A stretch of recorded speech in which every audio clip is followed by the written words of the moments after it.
Bismillahirrahmanirrahim. Assalamualaikum warahmatullahi wabarakatuh. Saya akan mengawali presentasi kelompok 8 tentang pembukuan Al-Quran pasca Nabi Muhammad SAW. Beranggotakan saya Rifki Miftahul Khair dan Regita Cendikia Cahyani. Latar belakang: setelah Rasulullah wafat dan Abu Bakar menjadi khalifah, terjadi perang Yamamah yang merenggut korban 70 penghafal Al-Quran. Banyaknya penghafal yang gugur menimbulkan kesan di kalangan sahabat, khususnya Umar ibnu Khattab. Umar khawatir jika hal ini terus terjadi, maka Al-Quran akan hilang dan tidak ada yang mengingatnya. Oleh karena itu, Umar menyarankan kepada Abu Bakar untuk menghimpun surah-surah dan ayat-ayat yang masih tersebar di satu mushaf. Pada awalnya Abu Bakar menolak permintaan Umar karena hal seperti itu tidak dilakukan oleh Rasul. Maka Umar yakinnya bahwa hal tersebut semata-mata untuk keberadaan Al-Quran. Setelah diyakinkan Umar, Abu Bakar akhirnya menyetujui untuk mengumpulkan ayat-ayat Al-Quran ke dalam satu mushaf. Abu Bakar menunjuk Zaid ibnu Sabit sebagai penghimpun pengumpulan itu, dengan berpegang pada tulisan yang tersimpan di rumah Rasul, hafalan-hafalan para sahabat, dan naskah-naskah yang ditulis oleh para sahabat untuk diri mereka sendiri. Pertama, pembukuan Al-Quran pada masa Rasulullah. Rasulullah menganjurkan supaya Al-Quran itu dihafal, dibaca selalu, dan diwajibkan membacanya dalam sholat.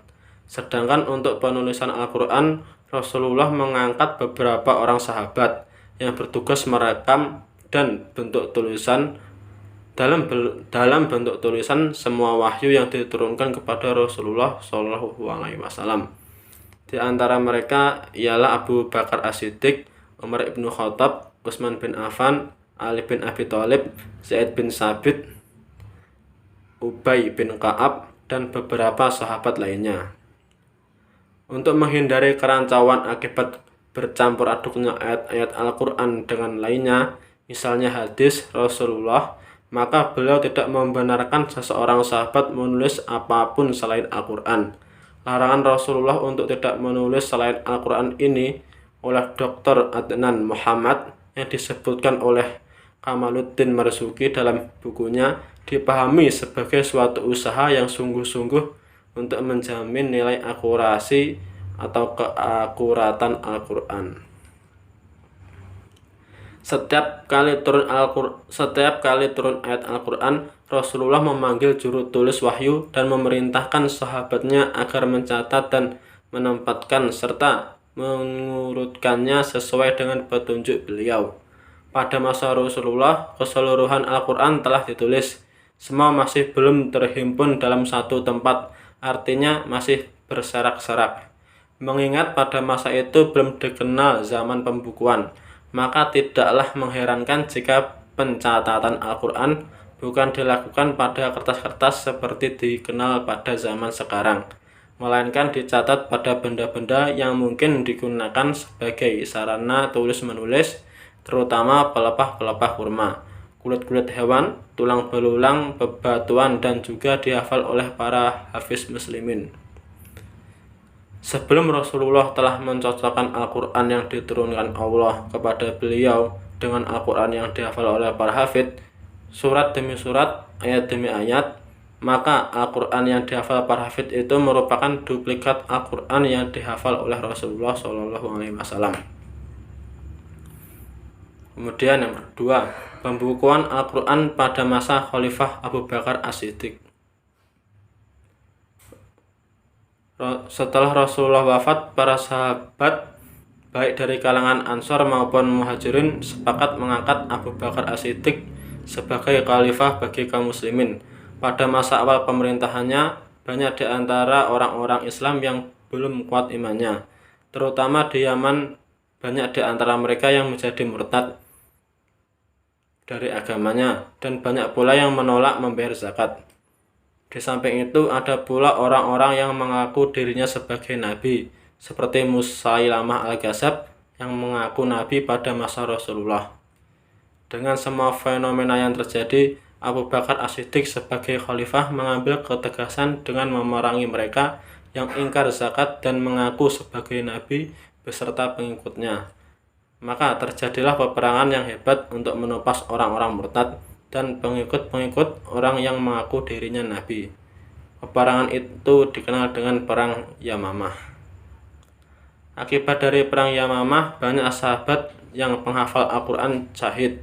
Karena hal tersebut timbul kekhawatiran Umar karena orang-orang ini merupakan penghafal Al-Quran.